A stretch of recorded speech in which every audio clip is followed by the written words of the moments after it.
Before we start, just a quick reminder to hit that subscribe button. Only 2% are subscribed. At 1,000 subscribers, I'll be posting a special video. I set a chair for Lily at rehearsal. Jenna lifted it away. The planner watched the floor. I marked 36 and I caught the chair before it scraped. Everyone went still, waiting for the sound that would start a war. Jenna's lips barely moved, no children on the aisle. I placed the chair back anyway. My hands shook once, then settled. I was done pretending this was a scheduling issue. Lily clutched her practice basket near the door. She didn't step inside. I nodded at her and opened my palm. She took one step, then checked Jenna's face. Tomorrow she walks with me. I kept my voice low, no threats, just a line drawn with both feet. Jenna blinked slow, as if counting witnesses. The planner cleared his throat and stared at his tablet. He mumbled something about order of procession. I named the order again and added Lily by name. My jaw felt wired shut, but the words came clean.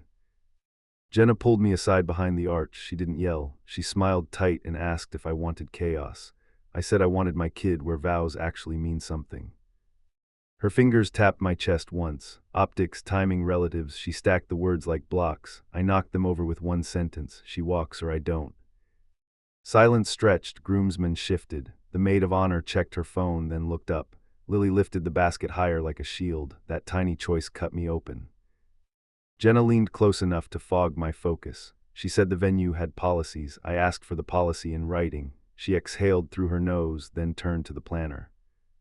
He stalled. He said exceptions existed if approved. He said leadership liked neat stories. I looked at Lily. I said, here's the neat story. Father, daughter, aisle. Jenna rubbed her temple and called the manager. She spoke quickly and didn't look at me. I could hear the no forming on the other end. My stomach braced for impact. Lily's basket slipped, petals spilling across the entry. She crouched fast and froze. I knelt beside her and scooped one petal. I whispered, we don't hide today. The manager arrived on speaker. He asked for a reason. I said family, not novelty. He paused longer than a breath. The room leaned toward his silence. Ceremony only, the voice finally said. Escort and photos, no reception floor. I pictured the break in the night like a crack. I nodded anyway because cracks still hold. Jenna lowered the phone, not cheering. Her eyes flicked to the scattered petals. She asked if I could live with that compromise. I told her I could live with Lily beside me. She walked to Lily and adjusted the handle. Her fingers trembled, then steadied. She said one condition remained, no speech about fatherhood during the toast.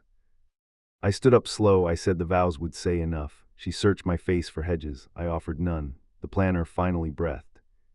We ran the line once. Lily stepped between us and didn't waver. My throat burned with relief I didn't show. Tomorrow would test all of this.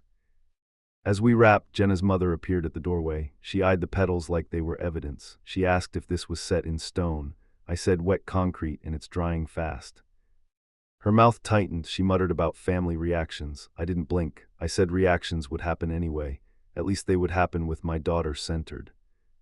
Lily tugged my sleeve. She asked if she should practice the turn.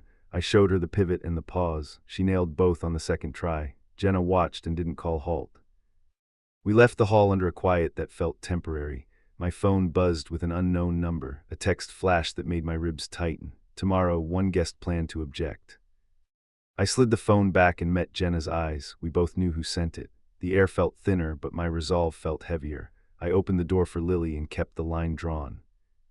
I called the number before it could ping again. A man answered without hello. He promised to stop the vows if a child walked first. My tongue went dry, but my voice stayed even. He laughed like I was already beaten.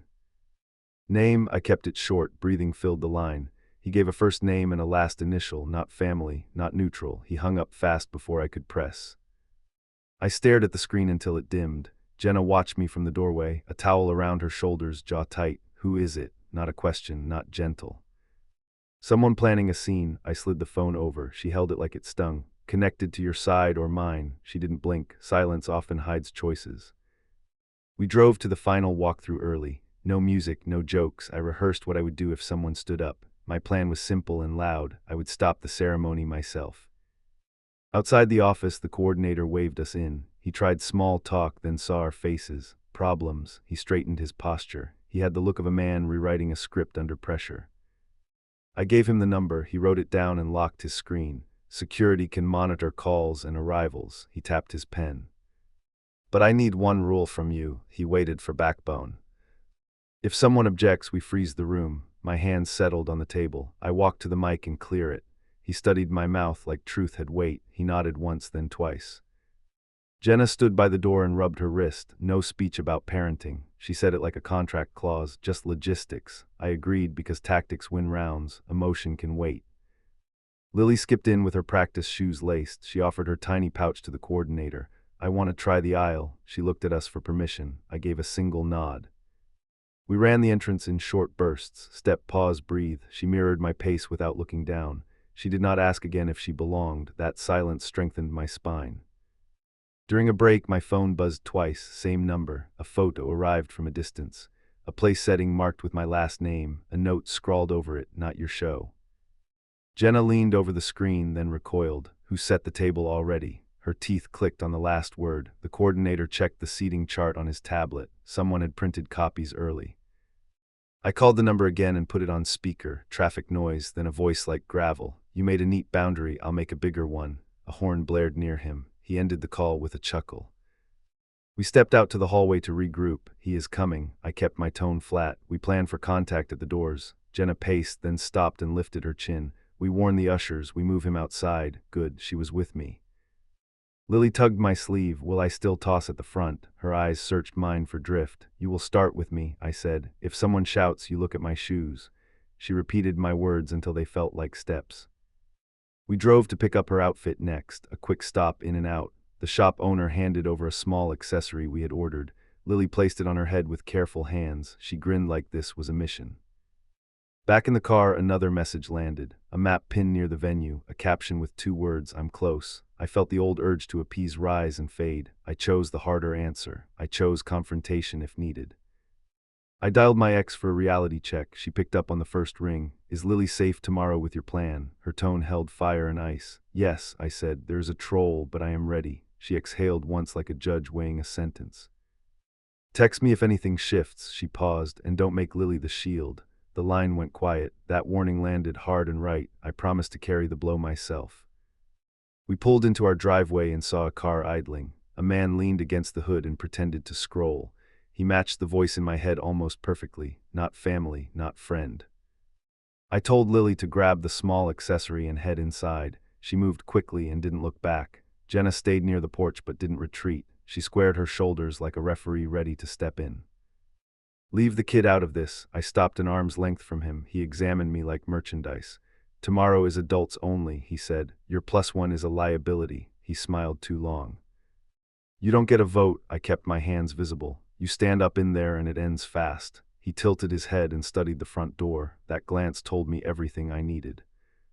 "You know I can turn a room," he muttered. "I'm good at it." He tapped his screen.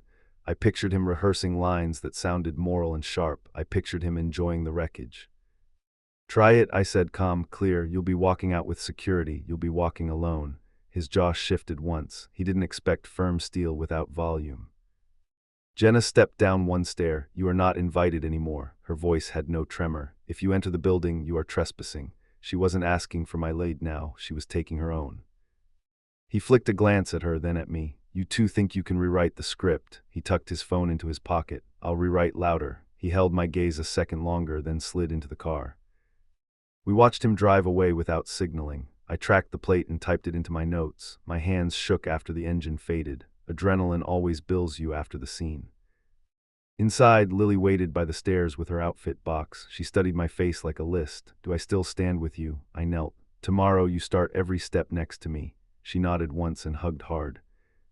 Jenna touched my shoulder and didn't pull away. "We are aligned," she said. The words sounded new in her mouth. They settled into me like a key turning. For now, we had one plan. We spent the next hour scripting contingencies. Where to pause, who to signal, how to pause the music if needed. The map of responses calmed me. Maps make chaos work for you. My phone buzzed again with an unknown text, a single sentence this time. "I found something you forgot to tell her." I didn't show it to anyone yet. I needed to weigh the blast radius first. I scrolled up and saw the earlier photo again, my name card, a petty warning scrawled across it. I felt the old guilt crawl up. I forced it down and chose clarity. I walked to Jenna with the new message open. I held the screen up so there was no gap. "He is going to drop a secret at the worst moment." She closed her eyes for one beat, then she nodded like a surgeon. Then we open it ourselves, she said, on our timing. My chest loosened and tightened at once. I knew which truth he meant, and I knew it would hurt when it landed. We stood in the hallway and made a harder choice. Tomorrow morning, Lily would hear it from me before anyone else, not in a crowd, not as a weapon, in our kitchen with doors closed. I went to bed with that decision pressing on my ribs, not dread, not relief, something rower that meant growth. The night felt long even with my eyes shut. Morning would come armed. I woke Lily before the alarm buzzed. She reached for the crown. I blocked her hand and sat on the rug. My voice shook once, then steadied. I had a truth to drop before someone weaponized it. We need 3 minutes, I kept it simple. She watched my mouth and waited. I held out a folded document. The paper felt heavier than it looked. I started a name change request months ago. The words landed between us. I froze it before it moved. Her eyebrows jumped, then settled. She didn't cry. That almost broke me. You decide everything, I said. We can shred this after breakfast. She stared at the fold like it might twitch. Why today? Good question. Wrong timing, necessary timing. Because someone plans to shout it later. I let the silence breathe. I won't let them take your choice. She picked up the paper and tapped the crease. My choice, she repeated like a promise. She slid the document back and pushed it away. Keep my name the same for now. A firm nod, a kid turning into a wall. I felt pride crash into shame and sit there buzzing. Thank you for telling me first, she said, one clean sentence. No padding. I nodded and swallowed. I wanted to apologize for every delay. I offered action instead. We'll call the clerk after rehearsal, I said. We'll send a withdrawal today. She lifted her chin like a captain. Do it now. Right answer. I reached for the phone with shaking fingers. The clerk answered on the third ring. I verified details with slow breaths. I asked for immediate cancellation. I asked for written confirmation. A short pause, then agreement. Relief hit hard and hot. I handed the phone to Lily so she could hear. The clerk confirmed her choice directly. Lily repeated yes twice. The line clicked and went dead. We had proof before anyone else could spin it. Jenna came to the doorway and read our faces. Is it handled? She searched my eyes for smoke. It's handled, I said. Her decision only. Jenna exhaled and squeezed Lily's shoulder. Then we defend it, she said, crisp. We drove to the venue with early nerves humming. I rehearsed the freeze plan in my head. 2 ushers at the aisle, 1 security by the back doors, a hand signal from me if anything blew up. At check-in, the event lead met us with a tight smile. He handed me radios and short instructions. If the disruptor arrives, we seat him by the exit, he said. If he stands, we pivot. Good, clean, controlled. I gave Lily our small code. Touch my wrist if you want out. She tried it once. My pulse kicked against her small fingers. She grinned without showing teeth. Courage looks quiet when it's real. A delivery guy rolled through the lobby with boxes. The lead stopped him and opened the top one. A hidden recorder blinked near the edge. Someone planned a broadcast. The lead killed the device with 1 thumb. He checked the sender slip and frowned. Same name as our problem, he muttered. He snapped a photo and sent it to security. My jaw ached from clenching. The day kept showing me new traps. Jenna's mother arrived with a stiff hug. I heard rumors, she said. Her eyes flicked to Lily, then away. I lifted my hand like a stop sign. We're not doing rumors today. She bristled and drifted off like smoke. We moved to a quiet room to rehearse the entrance. Lily practiced the start and the turn. She nailed the timing without words. She didn't ask permission. She didn't need it. My phone buzzed with a new text, a selfie of the disruptor outside the gates. Caption, warm up your lines. I lifted the phone for the lead. He nodded and spoke into his radio, low and calm. Gate 1, hold arrival in the outer lane. His voice crackled. Verify list and check pockets. I loved hearing systems click. It meant I wasn't the only wall. Jenna took my hand and squeezed hard. We're still doing this, she murmured. Her mouth barely moved. We do it with clarity, I answered. No secrets left to steal. She nodded and pressed her forehead to mine. Security pinged the lead. The disruptor arrived with a smug wave. He flashed an invitation and tried to stroll through. They rerouted him to a side office. He resisted for 1 beat. The door closed behind him anyway. We walked to the office without a crowd. I wanted his eyes on me, not on Lily. He lounged in the chair like a bored critic. Morning, he smirked, ready for your lesson. I placed the canceled notice on the table. He leaned forward to read. The smirk slid away in pieces. You did this today. He made it sound like a crime. I let the quiet bite. She chose, I said. You lost the surprise. He tapped the table twice, thinking angles. I still have more. His eyes flicked to the hallway. He wanted an audience. He wasn't getting one. Nothing else lands today, I said. You try anything, you leave with an escort. He tilted his head and studied me like new content. He finally looked bored again. That meant danger, not safety. He tried one last angle. Maybe the kid should decide after hearing all sides. He aimed cruelty like a dart. Maybe the fiancé wants a different legacy. He wanted me to flinch. I didn't. The child decided already, I said. The partner supports it. He watched Jenna's face like a scoreboard. She didn't blink. Team decisions stop storms before they start. Security stepped in and asked for cooperation. The disruptor stood slow, then smiled for an imaginary camera. "You'll regret this," he said to no one. He followed them down the corridor, still performing for ghosts. Back in the prep room, Lily waited on a chair with her shoes dangling. "Did the problem shrink?" she asked. "It shrunk," I said, "but problems try to grow." She laughed once, light and sharp. We ran the entrance one more time. I felt a steadier energy in my legs. The day was still a maze, but we were drawing our own arrows. Control isn't luck, control is choices. The lead returned with an update. The disruptor remained inside a monitored zone. He could watch a screen, not the aisle. I pictured him fuming without an audience. It tasted like justice. Lily practiced the exit cue and the pause. She didn't miss, she didn't rush. "If someone shouts, I look at your shoes," she whispered. We both smiled. Our code felt like armor. Jenna's mother reappeared with a careful tone. "I heard the device stunt," she said. "Do you still want my reading during the vows?" She expected me to cut her part. I kept it. "You read," I said. "You keep it short and steady." She studied me for cracks and found none. She nodded and walked away slower than before. I sensed a shift I didn't trust yet. We packed up for the midday break. The lead clapped once and dismissed the crew. My phone buzzed again with a final text from the disruptor. "See you at the toast." He hadn't learned a thing. I sent back a single line, "You won't be in the room." Then I put the phone face down and looked at my family. We were aligned for once. The next move would be public. The next move would define the day. I caught the usher's wrist before he bolted. He whispered a new problem. Someone swapped the vow cards at the lectern. My stomach tightened as the doors creaked. We were seconds from walking. I checked the top card and froze. A rant about parenting replaced the promises, short sentences, loaded words designed to explode. I folded the stack and slid my own vows from my pocket. Jenna joined me at the arch. "Is it him?" Her pulse beat in her neck. I showed the card and her mouth hardened. "We use ours," she breathed. "We burn these later." The coordinator signaled places. Lily touched my sleeve twice. Our code still worked. I bent to her height and tapped my shoe. She grinned tiny, then faced forward like a pro. Music started and the room lifted. I felt the hush press in. We stepped onto the aisle and time snapped tight. Lily matched me beat for beat. The plan held until row 3. Row 3 stood early and blocked our path, not the disruptor, an aunt with a stiff smile. "Think about the precedent," she murmured. Her purse trembled against her side like a live wire.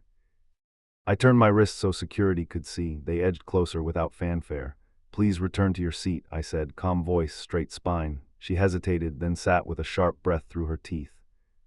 We reached the front and took our marks. The officiant opened the book and glanced at our faces. I slid him the correct vows and kept my eyes on Lily. She lifted her pouch and waited for my cue.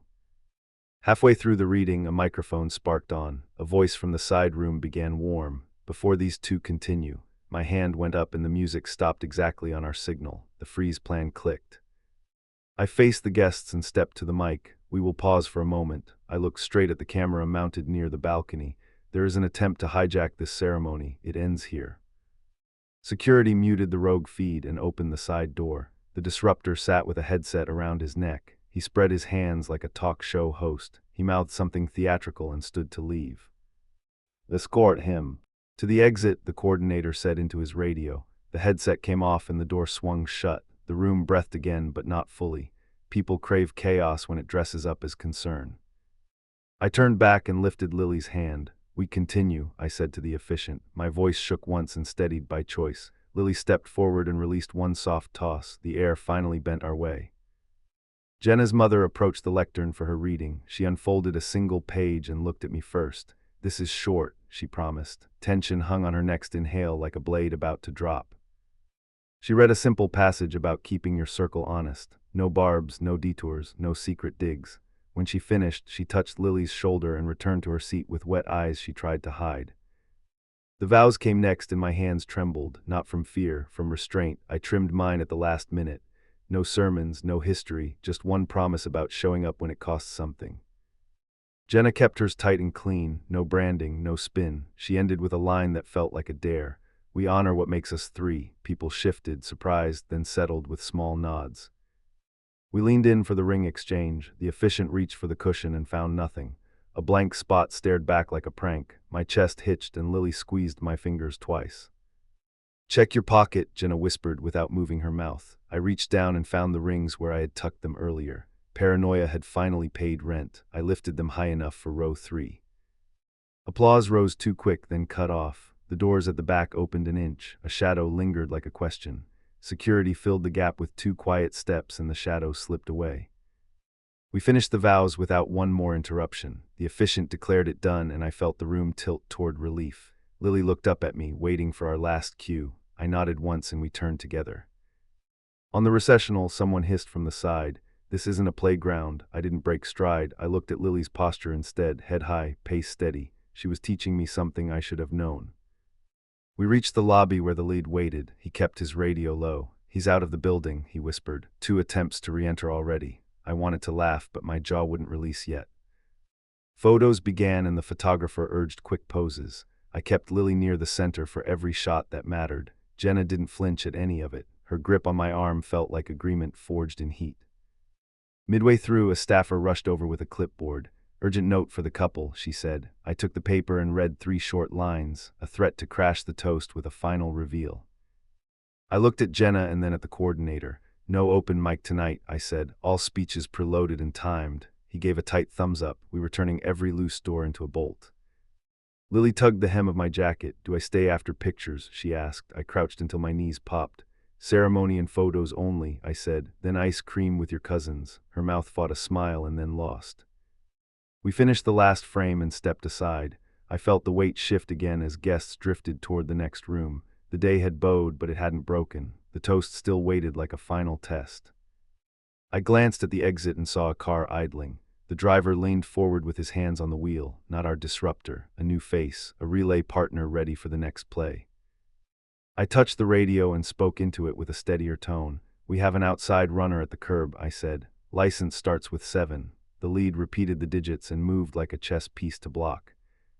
Jenna reached for my hand without looking. Lily wrapped her arms around both of us and squeezed. For a second everything stilled. Then the lobby door rattled again with impatient knuckles. I blocked the lobby door with my heel. Knuckles hit again. A suit outside cupped his hands to the glass and mouthed a name, not mine. I motioned security in with 2 fingers. They opened a crack and held firm. The suit flashed a folded card and talked fast. I caught 3 words: blessing, family, emergency. The guard shook his head and pointed to the curb. Inside, the room shifted toward cocktails. I crouched to Lily's height and checked our code. Wrist touch meant exit. Eye tap meant pause. She repeated both with a quick grin, then waited for the handoff. Cousins ran up with coats on their arms. "Ice cream now," one whispered. Lily looked at me for green light. I nodded and squeezed her shoulder twice. She bolted with a laugh I needed to hear. Jenna's hand found mine and anchored it. "We start the lineup in 5, she said. Her tone carried no wobble. She didn't ask how I felt. She asked if I was ready to protect the mic. I walked the perimeter once. The bandleader raised an eyebrow and held up a tablet. I scanned the playlist in the speech queue. Preloaded, timed, locked, good for now. A caterer hustled over with a sealed envelope for the couple. She kept her voice low. I slid it with my thumb and read a single line: "Walk back your promise, or I will." I wrote a reply on the back and slid it out with the same server. The reply had 4 words: "Not your decision. Leave." She nodded and folded it without peeking. The DJ approached with a polite smile. "A guest asked to plug a phone," he said. He rolled his eyes like he'd seen this movie. I gave him the number we had flagged. He nodded and stepped away with purpose. We took our seats as the room filled. Cameras pointed at our table like patient birds. The first toast pulled people forward. A short story, a tight joke, no stray lines that could be twisted. A ripple moved from the vestibule to the bar. The outside runner tried again with a different angle. He wore a catering jacket now. He carried a tray that was too light. The guard clocked it instantly. He passed our table and tilted the tray. A small box slid toward my plate. I lifted the napkin and covered it. I stood and faced the guard with my palm up. The jacket man backed away and almost stumbled. Jenna touched my elbow without looking up. "We don't feed this," she murmured. She kept her face open and her posture relaxed. The jacket man disappeared into the service hall and didn't come back. Second toast started and tightened the room. A cousin raised a glass and kept it sweet. No openings, no bait, people smiled and settled. Then the chandeliers dimmed and flared without warning. The DJ's eyes went wide. His board flashed a message and locked the faders. A pre-recorded track fought to launch. He yanked a cable and killed the attempt before it bled into the speakers. A staffer sprinted to the side door and waved us over. "Your guest is at the freight ramp," she breathed. "He's bargaining with tips and threats." I looked at Jenna and saw the question form. "Finish the toasts," I said. "I'll handle that door." She squeezed my ring finger once and released it. Trust can be louder than promises when it lands in your bones. I reached the loading area as two guards closed ranks. The man with the headset stood between them and smirked. "You are making this bigger than it needs to be," he drawled. His eyes were flat. "You tried the mic," I said. "You tried the box. You tried the lights." He rocked on his heels like a bored kid. "I can try the bar next," he murmured. He wanted a flinch. "Third attempt becomes trespass," I said. "You're done here." I waited for the smug speech that always follows a failed trick. He tightened his jaw and found a new angle instead. "I have a video cut for the internet," he hissed. "You look like a bully, she looks like a project, the kid looks like a prop." He smiled as if he had given me a gift. "Post it," I said, calm, cold. "Then we post the canceled petition with the clerk's timestamp." His mouth opened a fraction. He didn't expect receipts. He didn't expect clean paper. He tried to pivot to moral ground. "Adults-only receptions exist for a reason," he snapped. "You broke etiquette twice." He leaned in like he wanted me to defend myself. "I followed the venue's carve-out," I replied. "Ceremony and photos, then exit." His face didn't move, but his shoulders dropped. He hated rules that didn't bend to his script. I nodded to the guards and stepped back. "Time to leave," one of them said, not a request. The headset man looked past us to the ballroom and finally understood the door was truly closed. He walked toward the ramp and then glanced over his shoulder. "I'll take it to the family group chat," he called. "They love a good scandal." He wanted to poison Sunday. I held up my phone and recorded his exit. "Already documenting," I said. "Wave goodbye." He flipped me a lazy salute and disappeared into the dark lot. The guard radioed the plate to the front desk. Back inside, the third toast waited on a thin ledge. The bandleader gave me a fast nod and counted it in. Our friend kept it short and human. No grand statements, just gratitude that felt warm and real. A murmur rose near the back. Row 3 Aunt had gathered 2 allies and started whispering. She held a program like a pointer and jabbed the air. I walked over and let the silence own the space. "You made it political," she announced to anyone listening. "Children at weddings start fights." She looked to her left for applause that didn't come. The air held its breath. "Children at weddings start families," I answered. "We already finished the argument." I didn't wait for her rebuttal. I turned and returned to the table. She stayed seated and didn't follow. The DJ cued the first dance. We moved in a slow circle and held on. My mind still scanned the doors and the corners. My chest finally loosened halfway through the track. Near the end, the lobby door rattled one more time. The outside runner had found a new jacket and a new badge. He pushed in with a tray of empty flutes. A guard took the tray and pointed to the curb again. He tried to slip past with a laugh. The guard blocked twice and said something without raising his voice. The laugh died on contact. The runner made a small bow and walked out with 2 guards flanking him. I exhaled through my nose and felt heat leave my shoulders. We had turned every trick and kept our line. My phone buzzed again with a final text, 2 words, "for now." I walked to the DJ and handed him a prepared note. He read it and grinned. "You want to speak for 30 seconds, he whispered. "No ad-libs, straight beat." I nodded once and took the handheld. I stepped up and faced the room. "Thank you for making space for our trio," I said. "Today had noise, you chose signal." I lifted my glass and kept it plain. We stand together and no one stands between. Applause hit the walls and bounced back. The band picked up the groove. Jenna leaned in and pressed her forehead to mine. "You kept it clean," she murmured. "You kept us safe." We slipped away to the foyer as the dance floor filled. Lily reappeared with a smear of chocolate and bright eyes. She ran into me like she'd been holding her breath. "Did I miss anything dangerous?" she asked. "Just the boring parts," I said. She laughed and wiped her mouth with the back of her hand. Jenna brushed the smear and kissed her hair. The day chose softness for once, but only after the fight. Our coordinator joined us with a small grin. "Your guest left the property," he said. "His driver got bored." He tucked a printout into my pocket, a written trespass notice, a simple fence.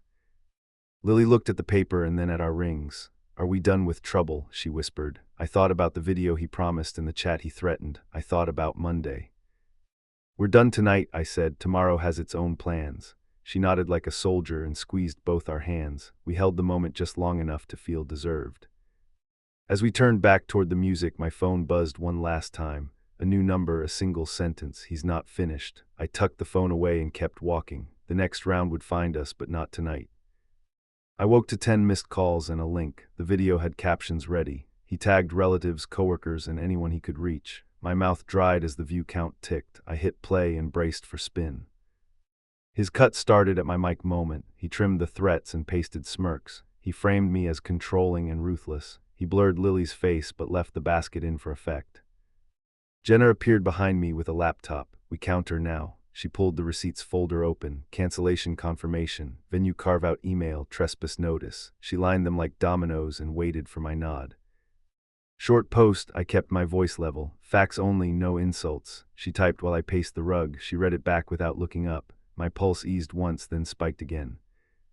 I recorded a 30-second clip on my phone. We kept our promises, straight ahead, no theatrics. We chose safety and consent. I posted the clip with the clerk timestamp attached, then I turned the comments off. The family chat lit up with alarms. One uncle demanded explanations in all caps. Two cousins sent eyes emojis and nothing else. Row 3 aunt dropped a screenshot with a snide line. I watched the thread fracture in real time. I typed one sentence and hit send. Ask me direct, not over a pylon. Then I muted the chat and tossed the phone to the couch. My hands finally stopped buzzing for a full breath. Lily came down in socks and stared at the devices. Did the internet break? She was joking and not joking. I crouched so she would not have to crane her neck. It is loud, I said. We are louder together. She nodded and glanced at Jenna. Do I need to post? I shook my head before the word finished. You do school and snacks, I said. We handle noise. She looked relieved and a little fierce. A car pulled up outside and idled. I peeked through the curtain and saw the headset man with a tripod. He angled for our doorbell camera. He wanted an ambush reaction for his next episode. I stepped onto the porch with my phone recording. Leave the property, calm tone, wide stance. He lifted a mic and smiled at nothing. Care to explain your cult wedding? He chirped. He tried to wedge past me with the gear. I pointed to the posted notice in the window. Trespass equals police. No shouting, no extra words. He scanned the printout, then focused on my camera. Public interest, he tried. Public sidewalk. You're on the steps, I replied. Rise or receive a summons. He stepped back one line, then another. He hated retreat on video. He hated that I didn't follow him to keep arguing. A neighbor walked over in work boots and folded his arms. You bothering kids today? His voice was flat and heavy. The headset man laughed for the lens and backed toward his car. We're done, he announced to his followers. I filmed the license plate as he pulled away. Then my phone buzzed with a new thread. A parent from Lily's class shared his clip in our group text. 3 quick replies asked if she was safe. The 4th asked if we allowed stunts at school events. I typed a straight answer with 0 edge. She is safe and off limits. Please shut down rumors. The teacher chimed in immediately with a firm policy note. That message landed like a shield I didn't have to hold. Jenna tugged my sleeve toward the kitchen table. Next move, she asked. We mapped the rest of the day with short lines. Lawyer call at 9. Venue statement at 10. One press blurb at noon. No interviews. During the lawyer call, the doorbell chimed again. A courier stood with a flat document sleeve. From the station. I signed and opened it on the counter. The paper named the headset man and warned him off, a formal caution with teeth. I snapped a photo and archived it. I did not post it. I kept it in the drawer where proof sleeps. I prefer evidence to spectacle, but I've learned both lose power if waved too often. The venue posted a clean statement by mid-morning. They confirmed our arrangement in 3 lines. Ceremony and photographs permitted under management approval. No reception access for minors. Violations removed by security. The statement climbed faster than his slanted clip. People love firm sentences when they carry receipts. I watched the numbers flip and felt the room lighten by degrees. Not done, just different. Row 3 aunt texted me privately. I handled it poorly. 4 words and a white flag. I typed back 6. We're not running that fight back. She responded with a single period and nothing else. Truce for now. At lunch, my ex called for an update. Is Lily being dragged online? I had already searched her name twice. No hits. She is clean, I said. We kept her out of it. Silence traveled the line like a test. Then she said good. The headset man posted once more around 1. A rant about censorship and shadow bans, no new material, no fresh angles. The comments turned on him in slow waves. His core audience clapped, everyone else yawned. I turned off all notifications and lay on the carpet. Jenna joined me without speaking. We stared at the ceiling and counted 5 breaths together. This is how calm returns, not with fanfare, with space. A knock sounded softer than the others. Lily's teacher stood on the porch with a paper bag and a tight smile. Classmates made cards, she said, eyes scanning mine. We can deliver at school if preferred. Here is better, I answered. She nodded and handed the bag to Lily. We got your back, she whispered to her and tapped her own wrist. My chest clenched at the echo of our code. People notice more than you think. Afternoon drifted until the power blinked. The router lights died and revived. A minor glitch, but my skin prickled. Jenna checked the breaker and shook her head. Remote attack, she muttered. Paranoid maybe, accurate also. I tethered the laptop to my phone and filed a report with our provider. The support agent tracked the pulse to an external ping. They blocked the address and flagged the account. I logged the ticket. Number because habits save you later. Near dusk, the family chat unmuted itself with a ping. A cousin posted a photo of Lily walking between us. No commentary, just the image. The thread flooded with hearts and 2 clapping hands. No further debate appeared. I texted the coordinator a final thank you. He responded with a short line and a thumbs up. You were prepared, he wrote. That's why we won. I agreed, and I didn't. Preparation mattered, so did the choice to stop folding. We took a slow walk around the block before dinner. A car rolled by and paused at the corner. I raised my phone and pointed it at the windshield. The driver moved along without slowing again. Back home, Lily asked for 5 minutes alone. She sat at the table and wrote on a sticky note. She handed it to me without a smile. I pick my name when I'm older, it read. Hold that for me. I tucked the note into the drawer with the clerk letter. I locked the drawer and set the key on the hook. I was not going to lose the only contract that mattered. Her words set the schedule now. The headset man went quiet after sunset. No more pings, no more drive-bys. He lost oxygen when we stopped feeding his show. Control didn't feel like power. It felt like steady breathing after a sprint. We tucked Lily in early and lingered by the door. Was the wedding still real? She asked into her pillow. I swallowed before answering. I remember the promise, I said. Everything else was noise. Later I stood in the doorway of our room with a charger in my hand. Jenna turned toward me and offered a tired grin. You chose us in front of everyone, she murmured. I saw you learn how to do it. I plugged in the phone and watched the little battery icon crawl. Then a final buzz rattled across the nightstand. A restricted number left one voicemail with a faint electrical hiss. I put it on speaker and let it play to the end. We're not done, the voice rasped, not the headset man, a different cadence, slower, closer. The message timestamp matched the moment our lights had blinked. I stared at the ceiling again and counted to 5. I walked back to the drawer and checked the papers, everything in place, everything documented. I closed it and pressed my palm to the wood until the tremor passed. The next round would not be at an altar.